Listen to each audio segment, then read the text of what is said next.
The early morning sun filtered through the blinds of the Medina household, casting soft golden streaks across the living room. On the surface, everything seemed calm, ordinary, a family starting another routine day.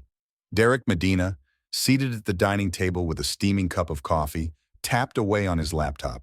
His latest self-help manuscript, which he ambitiously titled How I Saved My Own Life, was coming together.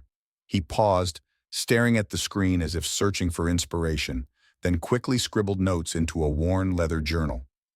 Jennifer Alfonso moved quietly in the kitchen, preparing breakfast. Her movements were swift, efficient, but lacked enthusiasm. The clinking of utensils filled the space, a stark contrast to the silence between her and Derek. The only sound breaking the tension was the low hum of the refrigerator. In the corner, Jennifer's 10-year-old daughter munched on cereal, her eyes glued to a tablet. "Do you think today will be the day?" Derek broke the silence, his voice low and measured. Jennifer didn't turn around. "What day?" she replied, her tone devoid of interest. "The day the world finally understands my message," he said, leaning back in his chair. Jennifer sighed, placing a plate of toast on the counter. "Maybe if you spent more time focusing on us instead of chasing this idea of yours, things would be better." Her words hung in the air like a sharp blade. Derek's jaw tightened, but he said nothing, his fingers tapping rhythmically on the table. The tension between them was palpable, a silent storm brewing beneath the veneer of civility. As the morning unfolded, Derek's mood shifted. He began pacing the house, glancing over Jennifer's shoulder occasionally as she tidied up. "Why don't you smile more?" he muttered, half to himself, half to her. Jennifer ignored him, her expression unreadable. She had learned long ago that engaging in his provocations only made things worse. She focused instead on wiping down the countertops, her mind drifting to the list of errands she needed to run later. By mid-morning, the peaceful facade started to crumble. Derek noticed Jennifer texting on her phone and immediately stiffened. "Who are you talking to?" he asked, his voice tinged with suspicion. Jennifer paused, her fingers hovering over the screen. "Vanessa, we're planning a lunch date." Derek's brow furrowed. "Planning a lunch date or complaining about me again?" Jennifer turned to face him, exhaling sharply. "Why does it always have to be about you, Derek? I can't even talk to my friend without you assuming the worst." Derek took a step closer, his tone dropping. "You think I don't notice? The whispers, the looks, the way you avoid me." "Maybe if you stopped acting like this, I wouldn't have to," Jennifer snapped, her voice finally breaking through her usual restraint. The argument simmered, but didn't boil over. Jennifer picked up her purse and kissed her daughter on the forehead. "I'll be back soon," she said softly, avoiding Derek's gaze as she walked out the door. Alone now, Derek returned to his journal, furiously writing. His thoughts were scattered, fragmented. He glanced toward the door, his mind replaying their exchange. A shadow passed across his face as he muttered, "They'll all see. They'll see soon enough." The day after their argument, Jennifer Alfonso sat in the dim light of the living room, scrolling through her phone in silence. Her mind lingered on Derek Medina's escalating behavior. His suspicions were no longer occasional. They had become constant, a relentless shadow following her every move. She knew this wasn't how a marriage should feel, but leaving felt impossible. There was always the fear of what he might do. In the other room, Derek was busy, but not in the usual way. He wasn't writing or tinkering with his journal. Instead, he was hunched over his laptop, intently clicking through tabs, his face illuminated by the cold glow of the screen. He had spent weeks setting up hidden surveillance throughout their home, small cameras disguised as everyday objects.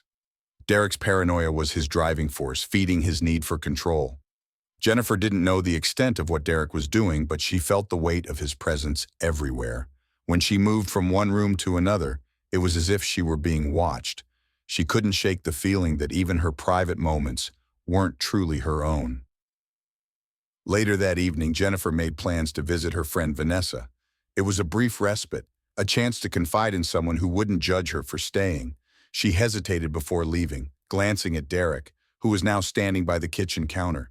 His eyes followed her movements like a predator observing its prey. "Where are you going?" he asked sharply.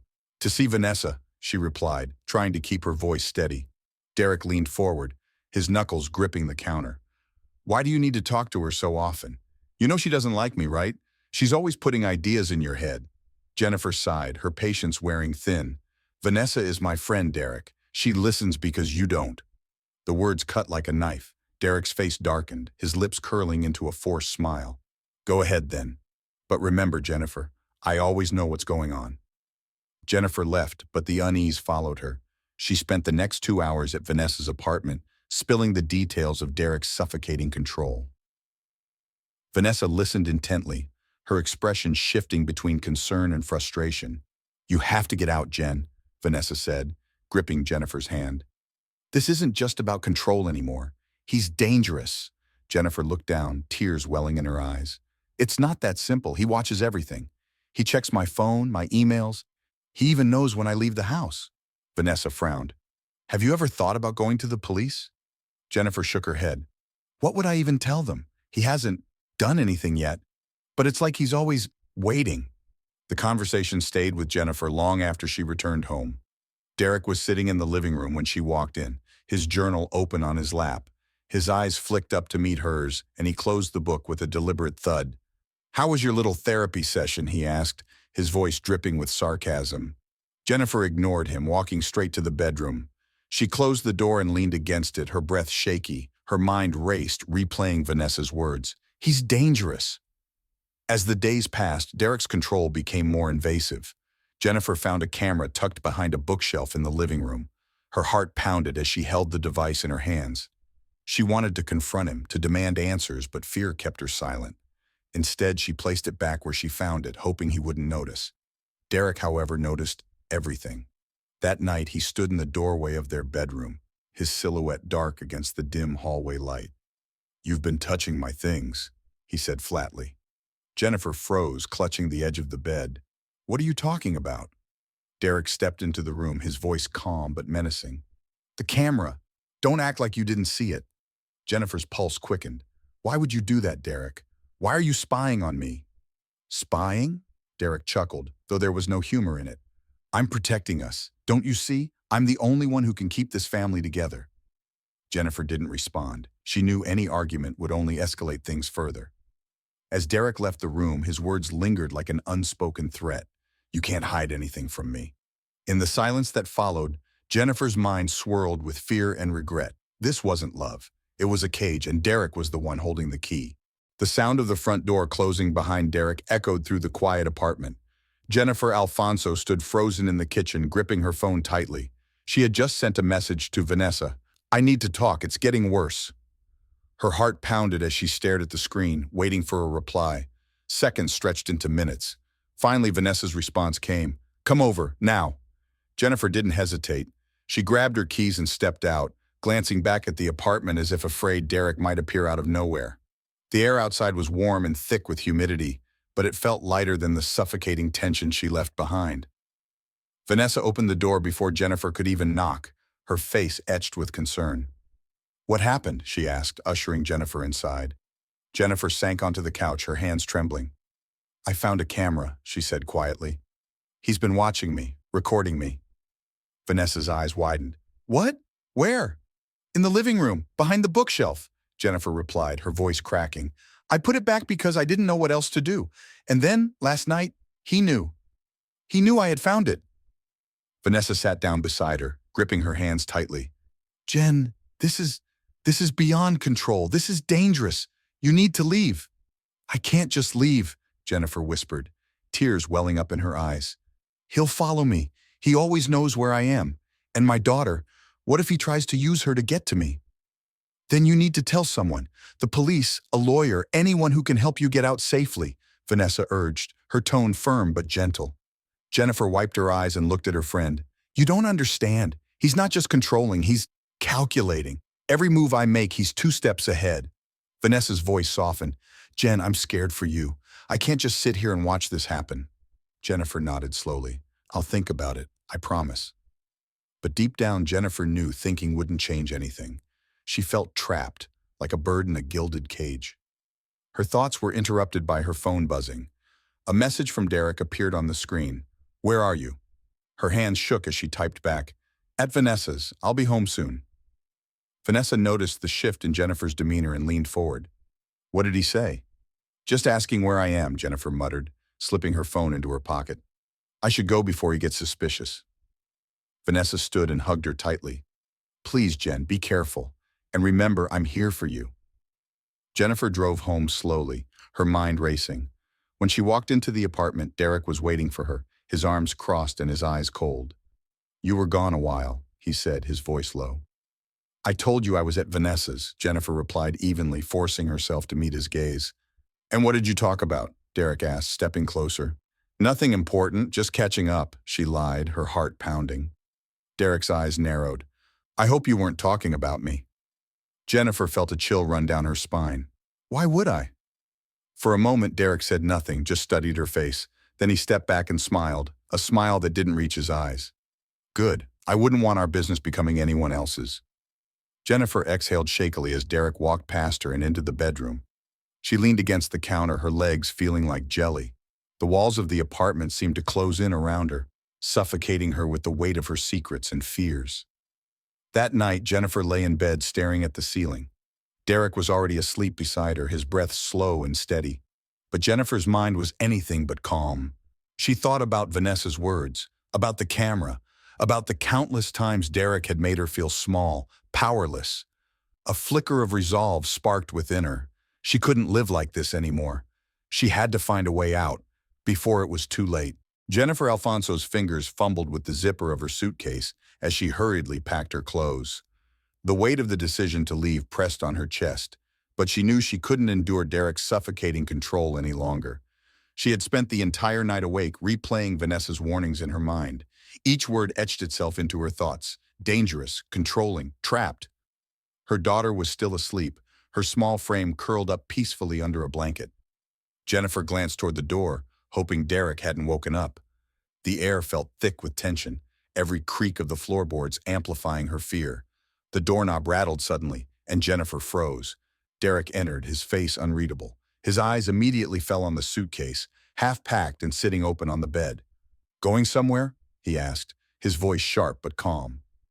Jennifer's mouth went dry. She clutched the edge of the bedpost, willing herself to stay composed.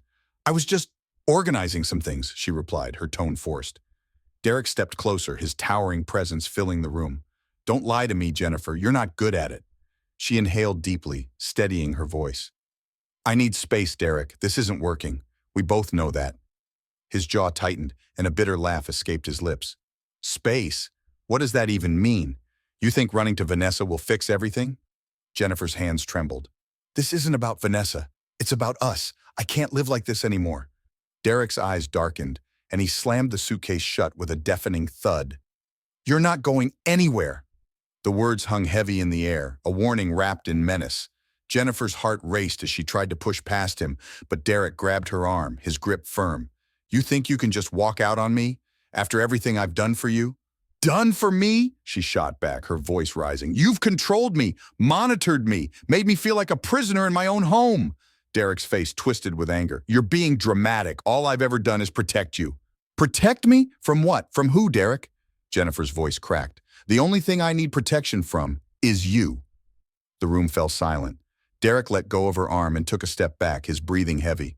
Jennifer could see the conflict in his eyes, rage battling with something else, something darker. He stormed out of the bedroom, leaving her shaken but determined.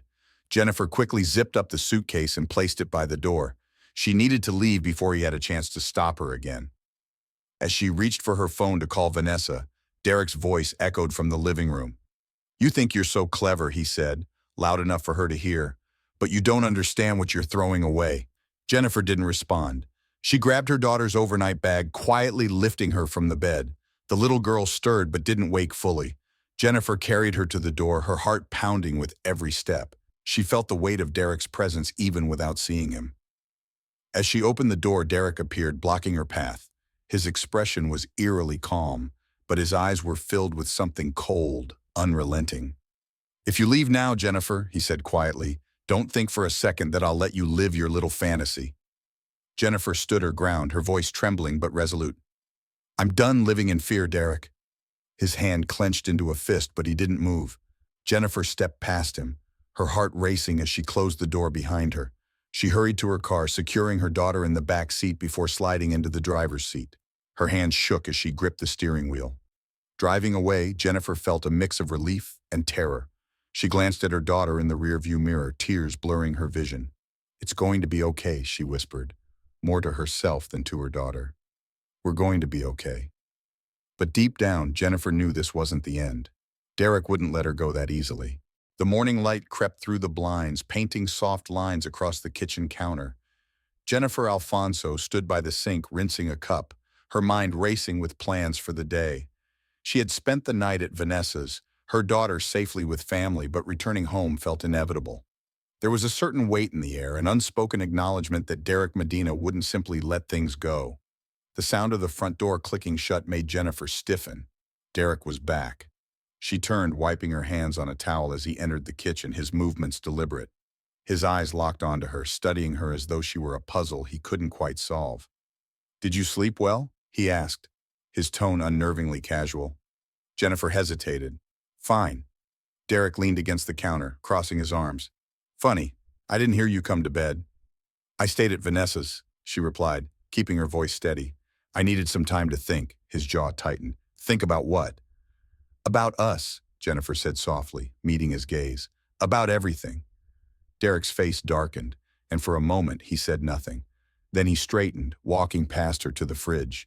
The silence between them was deafening, every sound exaggerated, the clink of the fridge door, the scrape of a plate against the counter. "So," Derek began, breaking the tension, "what's your plan now? You're just going to leave? Pretend like this family doesn't matter?" Jennifer turned to face him fully. "This isn't about pretending. This is about survival, Derek." His hand froze mid-motion, gripping the edge of the counter. "Survival?" he echoed, his voice cold. "You talk like I'm some kind of monster." Jennifer swallowed hard. "I don't want to argue. I need space." "Space?" Derek laughed bitterly, setting the plate down with a loud clatter. "You've had plenty of space. You just don't want to admit that this is your fault." "My fault?" Jennifer's voice cracked. "You've been controlling me for years, watching me, following me, questioning every move I make. How is that my fault?" Derek's expression hardened, and he took a step closer. "You think I don't see what you're doing? Talking to Vanessa, trying to turn everyone against me? You're just like the rest of them." Jennifer stood her ground, her heart pounding. "This isn't about anyone else. This is about me, Derek. And I won't stay here just to be your prisoner." The words hung in the air like a challenge, daring him to respond. For a moment, Derek seemed stunned, his anger warring with something deeper. But then his face twisted into a cold smile. "You think you're strong enough to leave?" he said, his voice low and dangerous. "You think I'll just let you walk out that door?" Jennifer's hands balled into fists at her sides. "You don't own me," she said firmly, each word like a shield. "I'm not afraid of you anymore." Derek stepped back, his smile fading. "We'll see about that." Without another word, he turned and walked out of the kitchen, leaving Jennifer trembling. She leaned against the counter, her breath shaky. The morning had barely begun, but she could feel the storm brewing, the calm before the inevitable chaos. Jennifer knew Derek wasn't done. His threats were more than just words, they were promises. And as she stared at the empty doorway, she realized she had to be ready for whatever came next. The kitchen felt like the epicenter of a brewing storm. Derek Medina stood near the counter, his hands gripping the edge so tightly that his knuckles turned white. Jennifer Alfonso was across from him, her back against the sink, her expression defiant but cautious. The room, though silent, crackled with unspoken tension. "You think you can just humiliate me like this?" Derek's voice was low, sharp, like the edge of a knife. "Pack your bags. Tell me you're leaving and expect me to stand by?" Jennifer inhaled deeply, willing herself to remain calm. "This isn't about humiliating you, Derek. This is about me, about what I need to survive." "Survive?" Derek scoffed, letting out a bitter laugh. "Don't act like I'm the villain here. Everything I've done has been to keep us together." "You call this together?" Jennifer shot back, her voice rising. "You don't listen. You don't trust me. You don't even see me as a person anymore. I'm just something you control." Derek's eyes narrowed. He took a step toward her, and Jennifer instinctively gripped the edge of the sink. "You've been talking to Vanessa again, haven't you? Feeding her lies about me?" Jennifer clenched her jaw. "Vanessa has nothing to do with this. This is about you and me." Derek shook his head, pacing the room like a predator circling its prey. "No, this is about you poisoning everyone against me. You've been playing the victim while I'm here, holding everything together." Jennifer's patience snapped. "Holding everything together? You've been tearing me apart piece by piece, and I'm done. Do you hear me? I'm done." The words echoed in the small kitchen, leaving a suffocating silence in their wake. Derek stopped pacing and turned to face her, his expression unreadable. Slowly, he reached into the drawer beside him, pulling out the handgun he had hidden there weeks ago. Jennifer froze, her breath hitching. "Derek, what are you doing?" "You don't get to just walk away," Derek said quietly, his voice chillingly calm. "Not after everything I've sacrificed for you." Jennifer raised her hands, her voice trembling but firm. "This isn't the answer. Please, Derek, put it down." But Derek didn't move. The weight of the gun in his hand seemed to embolden him, his frustration boiling over into something darker. "I've given you everything, Jennifer, and all you've done is betray me." "I haven't betrayed you," Jennifer pleaded, her voice breaking. "I just can't live like this anymore." "You don't get to decide that," Derek snapped, his voice rising. "I'm the one who's kept this family together. I'm the one who sacrificed." Jennifer's mind raced as she tried to de-escalate the situation. "Think about your daughter," she said softly, tears streaming down her face. "She needs you, Derek. She needs both of us." For a moment, something flickered in Derek's eyes. Doubt, hesitation. But it was gone as quickly as it appeared. "You should have thought about that before you decided to ruin everything." Before Jennifer could respond, the sound of a gunshot ripped through the air. The world seemed to freeze in that moment, the deafening silence that followed almost more jarring than the sound itself. Jennifer collapsed to the floor, her hand clutching her side as blood seeped through her fingers. Derek stood motionless, the gun still raised. His breathing was heavy, his face pale. You made me do this," he whispered, his voice shaking. Jennifer's lips moved, but no sound came out. Her eyes, wide with shock and pain, locked onto Derek's as she struggled to hold on. The weight of what had just happened settled over the room like a suffocating fog. Derek lowered the gun slowly, his gaze fixed on Jennifer's lifeless form. The enormity of his actions began to sink in, but instead of regret, a cold detachment took over. He turned, walked out of the kitchen, and grabbed his phone. Moments later, Derek's chilling post appeared on Facebook. "I'm going to prison or death sentence for killing my wife. Love you guys. Take care, Facebook people. You will see me in the news." Derek Medina sat on the living room couch, the weight of silence pressing heavily on his chest. His phone was in his hand, its screen glowing faintly in the dim room. The kitchen was just a few steps away, but he avoided looking in that direction. Instead, his thumb hovered over the camera icon on his phone. His thoughts were scattered, chaotic, yet one idea rose above the noise. The world needed to see what she had done to him, what she had forced him to do. His hands moved with unsettling precision, snapping a photograph of Jennifer's lifeless body sprawled on the kitchen floor. The image filled the screen, stark and unrelenting. He stared at it for a moment before opening Facebook, his fingers trembling but deliberate. The text box blinked, waiting. His mind raced as he typed, "I'm going to prison or death sentence for killing my wife. Love you guys. Take care, Facebook people. You will see me in the news." He hesitated briefly, his eyes scanning the words as though searching for justification. Then with a decisive tap, he hit post. The image and the chilling confession went live. For a few moments, there was silence. Derek stared at the phone, watching the post begin to gather likes, comments, and shares. Then the messages started pouring in. "What is this? Is this some kind of sick joke? Derek, what's going on? Are you okay? Call the police, now." Derek set the phone down, leaning back against the couch. His breathing was uneven, his face pale. The room felt stifling, the air thick with the weight of his actions. Yet there was no regret in his expression, only a cold, detached sense of finality. Meanwhile, across South Miami, friends and family of Jennifer began to receive notifications. Vanessa was one of the first to see the post. She froze, her heart pounding as she stared at the screen. The image, the words, everything felt surreal. "No, no, no, no," she muttered, her hands shaking as she dialed Jennifer's phone. It rang endlessly, unanswered. Panic surged through her veins as she called 911, her voice trembling with urgency. "Please, you need to get to Jennifer Alfonso's house. Something's happened. Please, hurry." Back at the Medina household, Derek stood and paced the living room. The sound of approaching sirens broke through the suffocating quiet, growing louder with every second. He walked to the front door, opening it just as police vehicles screeched to a halt outside. Two officers approached cautiously, their hands hovering near their holstered weapons. "Derek Medina?" one of them called out. Derek raised his hands slowly. his expression eerily calm. "I'm the one you're looking for," he said. "She attacked me, and I had to defend myself." The officers exchanged a glance before moving in to cuff him. "Turn around and place your hands behind your back," one of them instructed.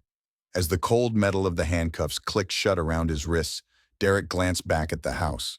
His face betrayed no emotion, even as he was led to the squad car.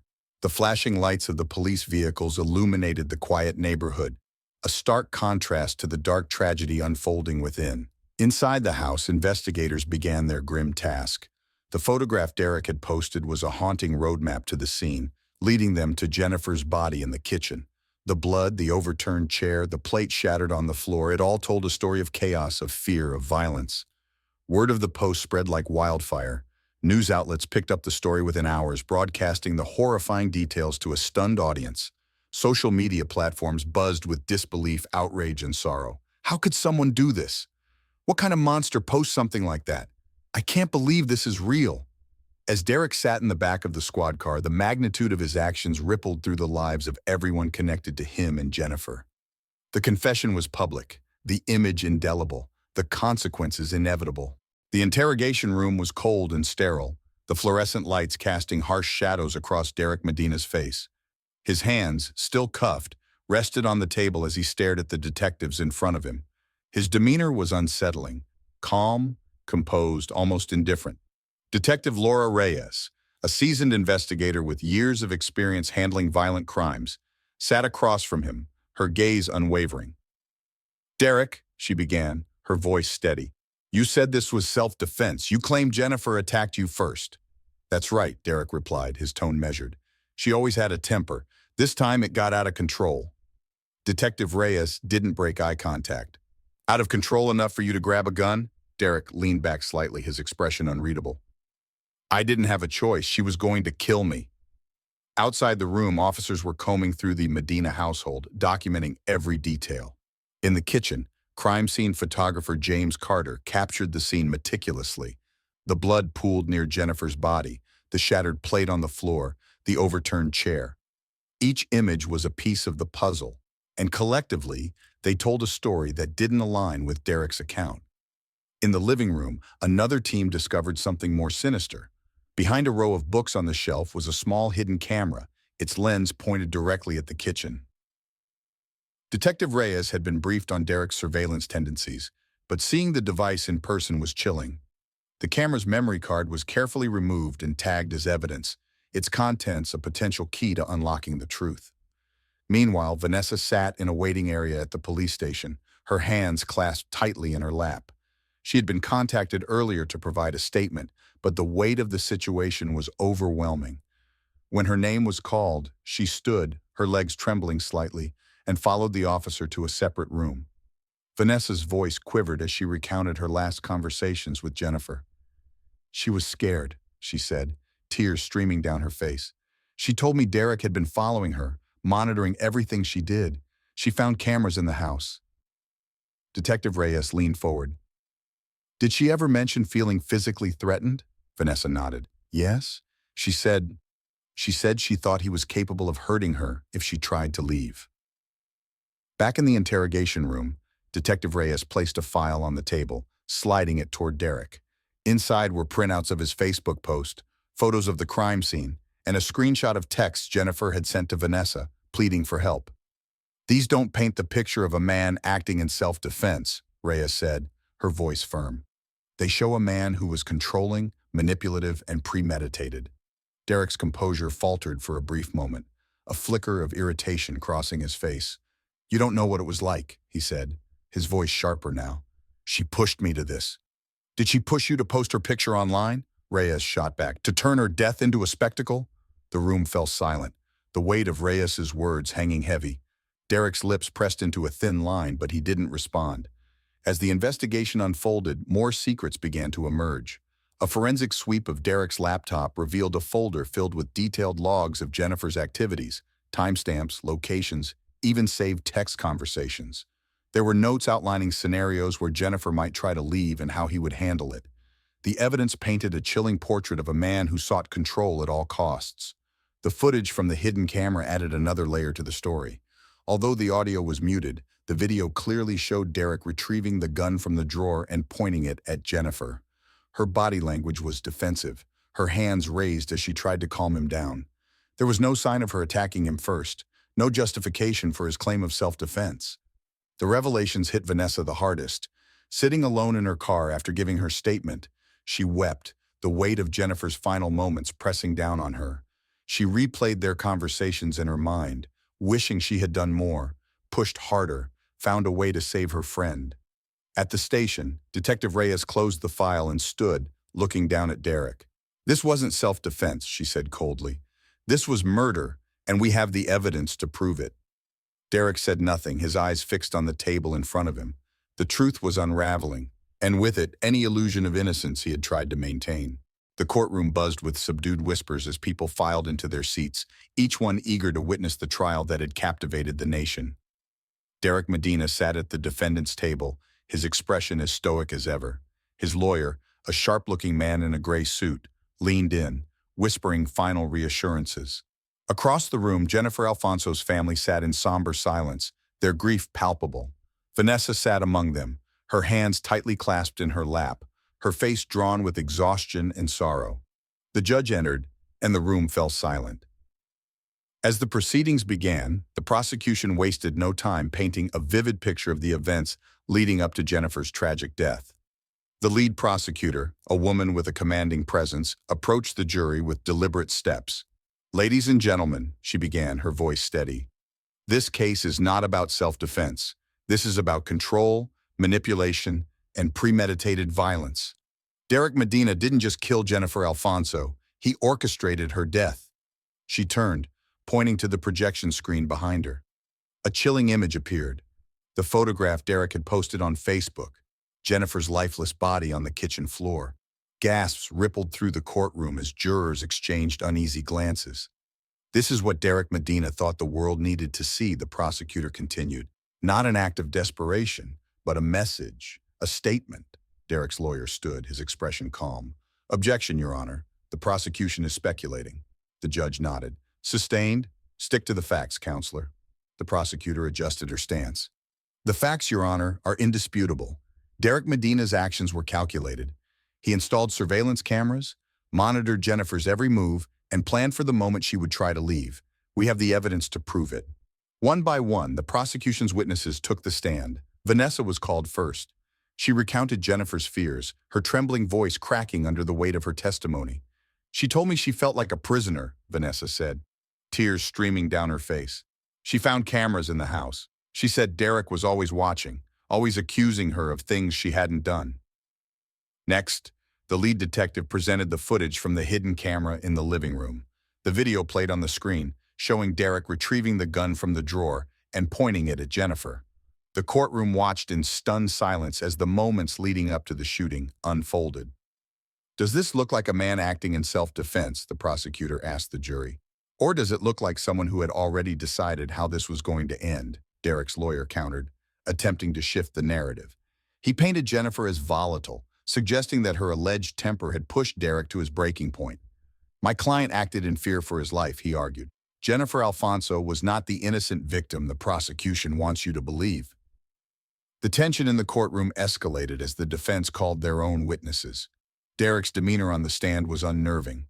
He spoke with a calm detachment, recounting the moments leading up to the shooting. "She came at me," Derek said, his voice devoid of emotion. "I thought she was going to kill me. I didn't have a choice." But his testimony was undermined by the overwhelming evidence against him. The prosecution introduced Derek's journal, its pages filled with chilling entries about control and domination. One particular line stood out, projected onto the screen for all to see. "If she leaves, I'll make sure the world knows who she really is." In the final moments of the trial, Jennifer's mother took the stand. Her voice trembled, but her resolve was unshakable. "My daughter was a kind, loving person," she said, her eyes fixed on Derek. "She didn't deserve this. No one deserves this." The courtroom was silent as the jury deliberated. Hours felt like days as everyone waited for the verdict. When the jurors returned, the air was thick with anticipation. "We, the jury, find the defendant, Derek Medina, guilty of second-degree murder." A collective gasp filled the room. Derek sat motionless, his face betraying no emotion as the judge delivered his sentence. Life in prison without the possibility of parole.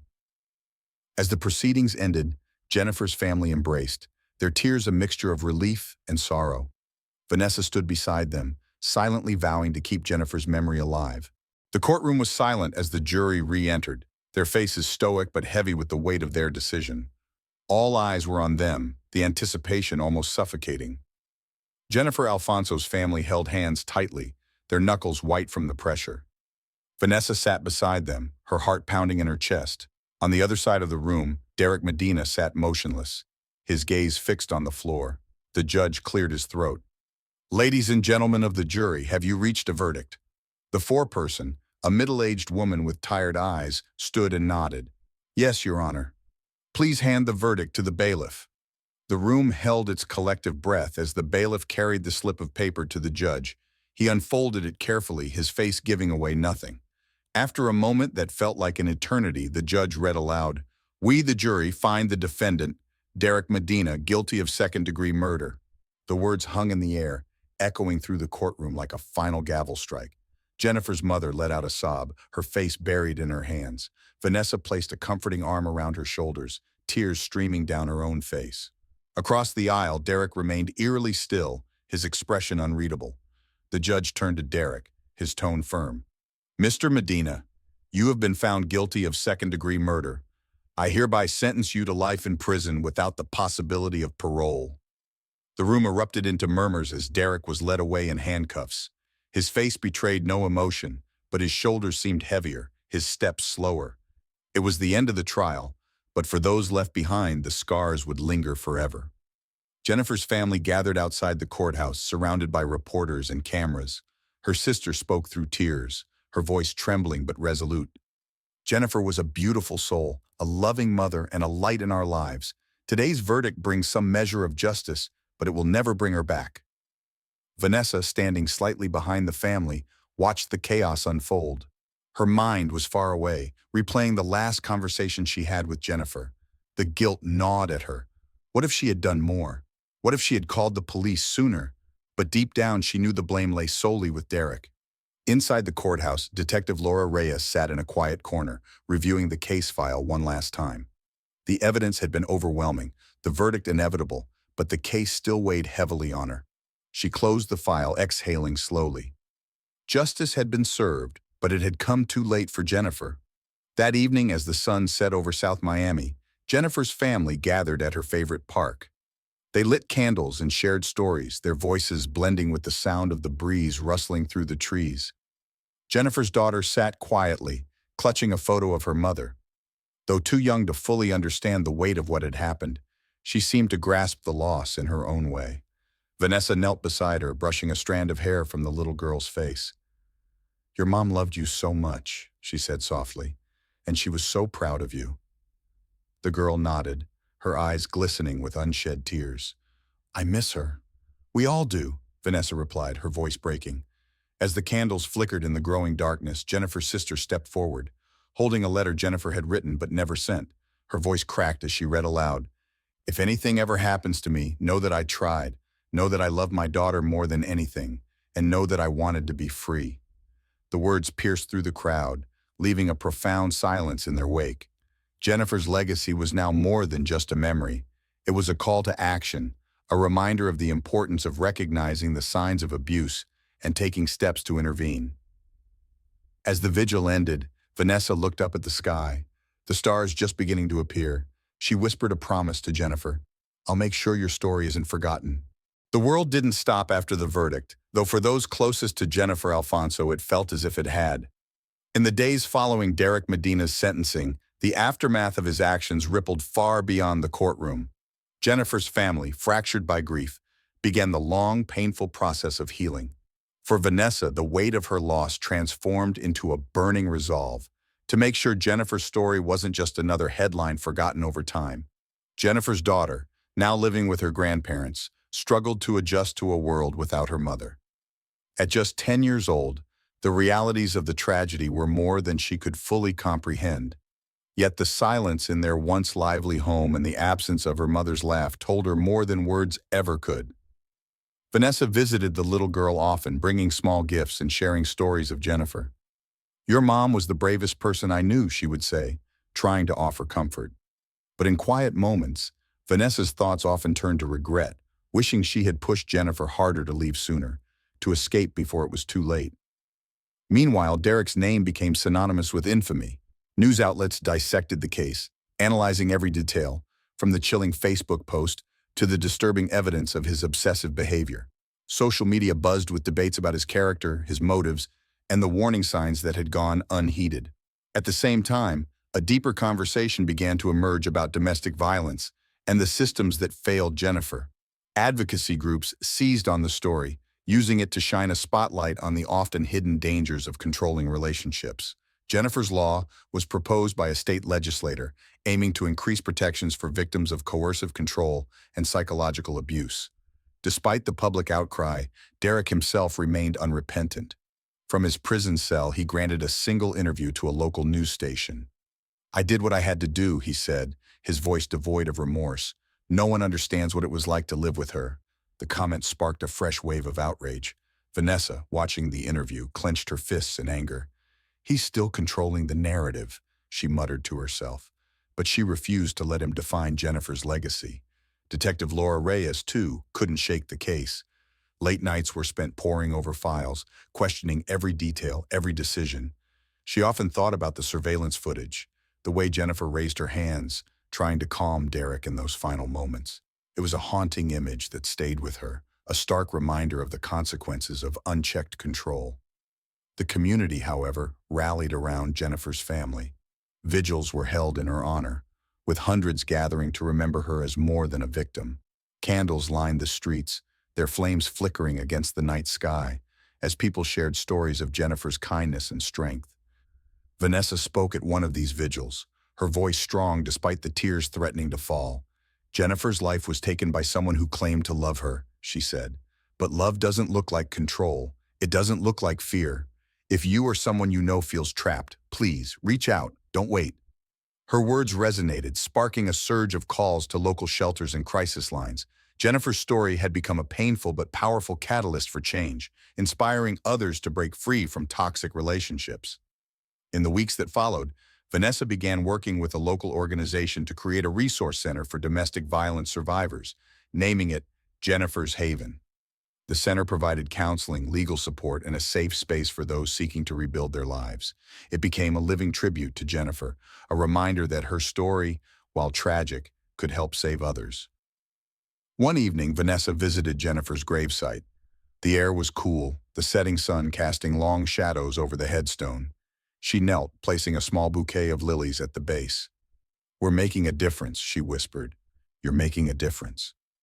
As she stood and looked toward the horizon, Vanessa felt a sense of peace she hadn't known since that fateful day. Jennifer's voice echoed in her memory, a laugh, a kind word, a promise of better days. And though the pain of loss remained, Vanessa knew that Jennifer's legacy would endure, not just as a victim, but as a symbol of hope and resilience. It had been a year since the verdict was delivered, and though time had softened the raw edges of grief, the scars remained. For Jennifer Alfonso's family and friends, the weight of her absence was a daily reminder of the cost of silence, control, and unchecked anger. Yet, amidst the pain, there was also purpose, a shared commitment to ensure Jennifer's story would never be forgotten. Vanessa stood outside the doors of Jennifer's Haven, the domestic violence resource center she had worked tirelessly to create. The morning sun reflected off the sign above the entrance, its bold letters standing as a symbol of resilience and hope. Inside, the center buzzed with quiet activity. Counselors met with survivors, legal advocates discussed cases, and volunteers sorted donations. Every detail of the space had been designed with care, a safe place for those seeking refuge and a fresh start. Today was a special day. A small ceremony was planned to honor Jennifer's memory and the official launch of a new initiative, an educational program aimed at raising awareness about coercive control and domestic violence. Vanessa smoothed her skirt nervously, clutching a folder of notes for her speech. As people began to gather, she spotted Jennifer's family arriving, their faces a mixture of pride and sorrow. Jennifer's daughter, now a year older and wiser than her age should allow, walked beside her grandparents. She held a framed photo of her mother, her grip firm as though afraid to let it go. Vanessa knelt down, meeting the girl's eyes. "Your mom would be so proud of you," she said softly. The girl nodded, her voice steady despite the tears brimming in her eyes. "I'm proud of her too." The ceremony began with a moment of silence, the crowd bowing their heads in respect. Then Vanessa stepped forward, her hands trembling slightly as she adjusted the microphone. She looked out at the faces before her, survivors, supporters, advocates, and took a deep breath. "Jennifer's story is one of heartbreak, but it is also one of strength," Vanessa began, her voice clear. "She tried to break free, to protect herself and her daughter, and though she isn't here with us today, her courage lives on in every person who walks through these doors seeking help." She paused, glancing at the framed photo of Jennifer displayed at the front of the room. Jennifer's life was stolen by someone who claimed to love her. But love doesn't look like control. Love doesn't look like fear, and it's our responsibility to ensure that no one else suffers in silence. The audience erupted into applause, their collective energy a testament to the impact of Jennifer's story. As Vanessa stepped back, Jennifer's sister took the stage, holding a letter she had found among Jennifer's belongings. Her voice broke as she read the final lines. "I hope my story can help someone else. I hope my daughter grows up in a world where love is safe and kind." The words struck a chord with everyone present. By the end of the ceremony, the room was filled with renewed determination. Survivors shared their own experiences. Volunteers pledged their support, and community leaders vowed to advocate for change. That evening, as the crowd dispersed, Vanessa found herself standing alone outside the center. The sky was painted in hues of orange and pink, the first stars beginning to peek through. She held the framed photo of Jennifer close, tears streaming down her face. "You did it," she whispered, her voice trembling. "Your story is changing lives." In the weeks that followed, Jennifer's haven became a beacon of hope. Calls to the center's hotline doubled, and survivors from all walks of life sought support. The educational program reached local schools and community centers, teaching people to recognize the warning signs of abuse and empowering them to act. Though Jennifer's loss could never be undone, her legacy lived on in the lives she inspired. For Vanessa, her family, and the countless others touched by her story, Jennifer was more than a victim. She was a catalyst for change, a reminder that even in the face of darkness, there is light to be found.